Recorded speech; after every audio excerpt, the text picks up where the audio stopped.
Bakunzi b'urubuga rwacu DRC News, ndabaramukije mukomere kandi mugire amahoro y'Imana. Ndabasuhuje rero kuri iki gicamunsi cy'itariki ya 27 z'ukwezi kwa gatandatu umwaka wa 2026. Mugire rero amahoro y'Imana.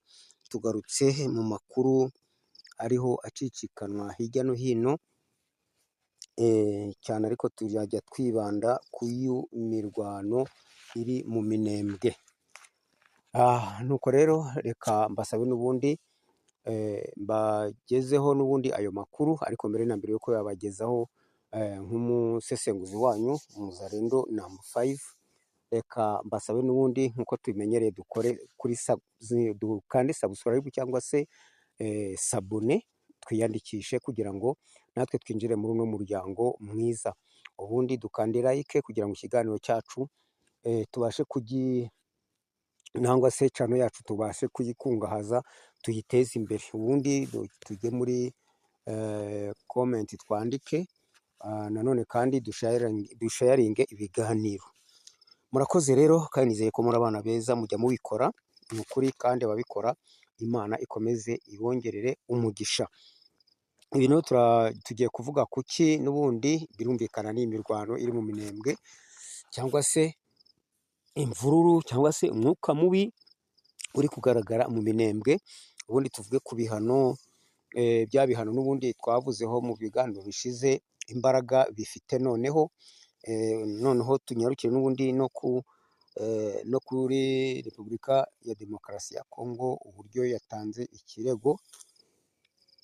Noneho turarangiriza muri Amerika tuvuga ibyabayeyo, ndetse n'inama y'akanama k'umutekano gashinzwe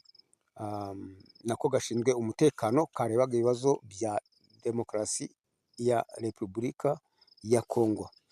Ni ukuvuga ngo twihuse, reka twihutire tugere kuri ibi bihano.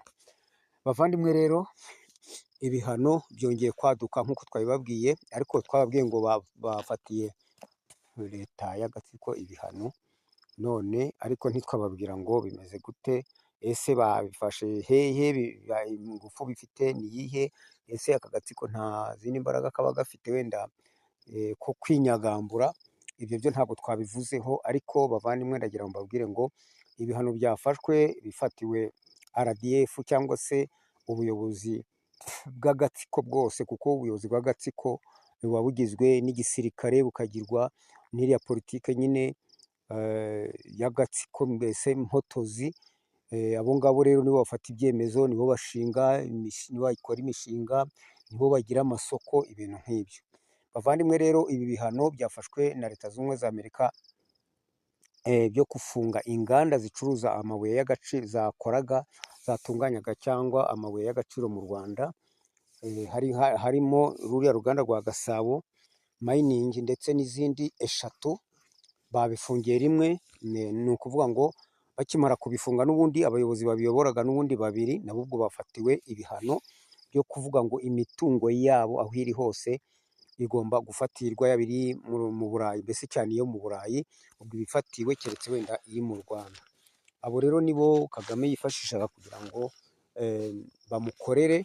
Noneho bavandimwe, ikintu twashaka kugira tubabwireho ni ukuvuga ngo ariya mabuye y'agaciro yasabwaga muri Kongo, yamara kugera mu Rwanda bakayatunganya. Ni ukuvuga ngo bamaze kuyatunganya biyobowe n'abo bagabo 2, noneho bakayohereza muri bya bihugu nyine biyagura biyibye nabyo. Ariko noneho yamaze gutunganywa yitwa ay'u Rwanda, bakandikaho ko yakozwe n'u Rwanda. Noneho ubwo kandi bakavuga ko yakorewe mu Rwanda, byensiri bakavuga ko ari mu Rwanda yavuye. Noneho ibihugu bikagenda bikagura, noneho bikayagura. Ubwo noneho bikagenda gute, byanditseho ko ari u Rwanda rwabitanze. Noneho rero aho ngaho imbaraga noneho zasekuye kariya gatsiko mu byerekeye ubukungu byagenze gute. Ni ukuvuga ngo ayo mabuye, icya mbere Kagame kuvuga ngo arongera ajye gucukura amabuye muri Kongo, ntiyayikorera kuriya, ntabwo yayikora atabanje kuyatunganya, nta n'abanayagura. Icyo cyavuyeho. Ikindi cya kabiri, kuyajyana mu gihugu cy'u Rwanda nta hantu bakongera kuyatunganyiriza, kuko inganda zose bagize gute, bazibanye. Aho rero urumva ko aho ngaho bamushoboye. Ni ukuvuga ngo rero ku byerekeye ubujura bw'amabuye y'agaciro muri Congo, bisa nk'aho bamukubise inyundo mu gihorihori. Nta bindi sinzi, wenda ubundi buryo yakoresha, ariko ndatekereza ko buriya bamubanye, nta kindi kintu yabasha gukora muri izo nganda.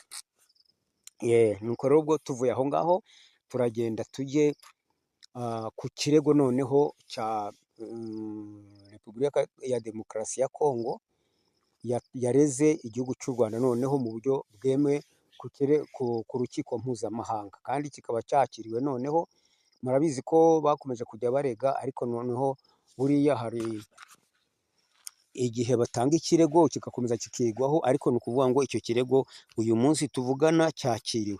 Ese ni ikirego giteye gute? Ni ikirego byanze bikunze kirega agatsiko, cyangwa se kirega leta y'u Rwanda y'agatsiko ko yigabije Kongo, igatera Kongo daboro, ikinjira Kongo ikayitera, igasahura, ikica abantu, igafata ku ngufu, ikiba, noneho ikagira n'ingwate abaturage bamwe na bamwe hariya muri Goma na Bukavu. Aho hose ibyo byose ni ibirego byabashije gutangwa na leta ya Kongo. Noneho ubwo tuvuye kuri aho ngaho, reka tuvuge n'andi makuru n'ubundi ari kujya agenda atugeraho, ibyerekeye ingabo za Kayumba nazo zatangajwe ko twakandagiye mu Minembwe, ariko tutari twajya mu Minembwe turavuga mu Rwanda ho gatoya. Tuvuge kuri uriya munyamakuru wahunze igihugu cy'u Rwanda ejo, witwa Manirakiza Theogene, wakoraga ku kinyamakuru Kwezi TV. Uwo rero nawe ari hanze, ubwo yavuze ko ahunze igihugu. Bya biri nakomeza gukangurira abantu bo mu Rwanda, ntimwakwihungiye, niba mudashoboye kuvugira mu gihugu mugahunga. Iyo umuntu rero nk'uyu yahunze akagera hanze agatangaza ko yahunze, kandi ko bari bagiye kumwica, ibyo biba ari woke, hari temoignage abasha gutanga. Icyo rero nayo ayo makuru muyamenye ko umunyamakuru yageze hanze yahunze, yitwa Manirakiza Theogene, wakoraga ku kinyamakuru Kwezi TV. Noneho ikindi nyuma ya biriya bihano tumaze kuvuga, n'ubundi agatsiko mbese karashyushye cyane, ibibazo byagatumbanye ku buryo ubu ngubu ntago kumva uwinjiye, mbese ubushyuhe bwabaye bwinshi, tensiyo yabaye nyinshi mu gatsiko, ntago byoroshye. Noneho ubwo reka duhere muri Amerika, ku basenateri 5 bashyize igitutu kuri Trump ngo ibintu by'amagambo babivemo, noneho bakurikize imyanzuro yose yafashwe ifatiwe umutekano wo mu karere ka Kongo, mu burasirazuba bwa Kongo. Noneho ibintu bishyizwe mu bikorwa, bive mu magambo bijye mu bikorwa. Aho rero n'abasenateri 5 birumvikana ba Leta Zunze Ubumwe za Amerika, bo bakajije, mbese barahaguruka bariyemeza ati twebwe tugiye kuvuga, tubwire Trump, tumubwire ko ibi bintu bigomba kuva mu magambo bikajya mu bikorwa. Bavandimwe, nkiri aha ngaha, mwibuke ko iyi minsi turimo ni iminsi ya nyuma iyo bahaye Kagame ngo azabe yavuye muri Kongo kugeza ku itariki ya 15 z'ukwezi kwa karindwi. Sinzi rero, murabona aka kanama ka Loni nako kateranye, kari kwiga n'ubundi kuri ibyo bintu, kari kuvuga kuri ibyo bintu nako.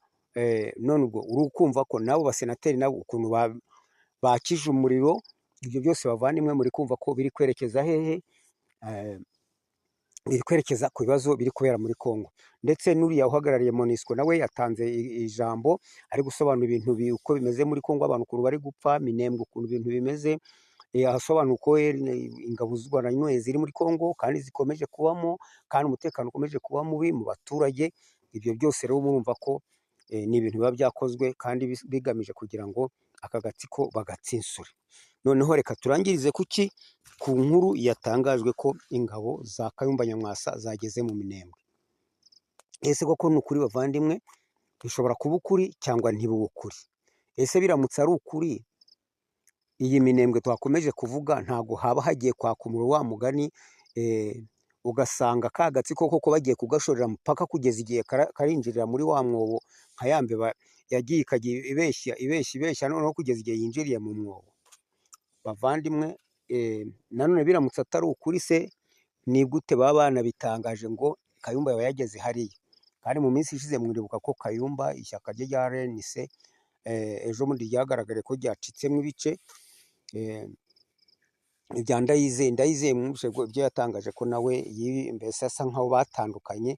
Ubwo rero nabyo ni ukubihanga amaso bavandimwe, ibintu byose tujya twumva amakuru kujya tuyababwira kugira ngo mukomeze mukenguze, ariko namwe mwandike muri komenti muvuge muti wenda se ikibazo kimeze gutya, gihagaze gutya, wenda bakizi. Nk'aho mu Minembwe hari abumva urubuga rwacu BRC News, bakaba bumva babizi neza ko cyangwa se babimenya ko wenda icyo gikorwa cyaba gihari. Gusa rero reka dukomeze tubitege amaso. Icyo nzi icyo mbabwira bavandimwe, kandi nakomeje kubabwira, intambara hariya mu Minembwe ni iyanyu, kuko hariya mu Minembwe niho agatsiko gahumekera, niho imitsi niho iterera, niho umutima uterera. Ibintu byose nubwo bamwe bavuga ngo Masisi nyine naho gucukura amabuye, ariko ni ukuvuga ngo ubushobozi bwose buramutse buvuye muri Minembwe. Minembwe niho urubuga rwa politiki ruri gukinirwa. Minembwe niho bafite biriya byitso by'abanyamurenge bitwaza bati tuzajya tuvuga gutya, tuzajya tujya kwigaragambya gutya. Aho hose niho bagize gute, niho bategereje politiki yabo kugira ngo ikomeze ikine. Bavandimwe rero ni amakuru twari dufite nayo ngayo. Mukomeze mukurikirane ibiganiro byacu, kandi mukomeze mukore like kugira ngo ibiganiro byacu bikomeze bitere imbere. Amakuru nakagaruka, cawu cawu.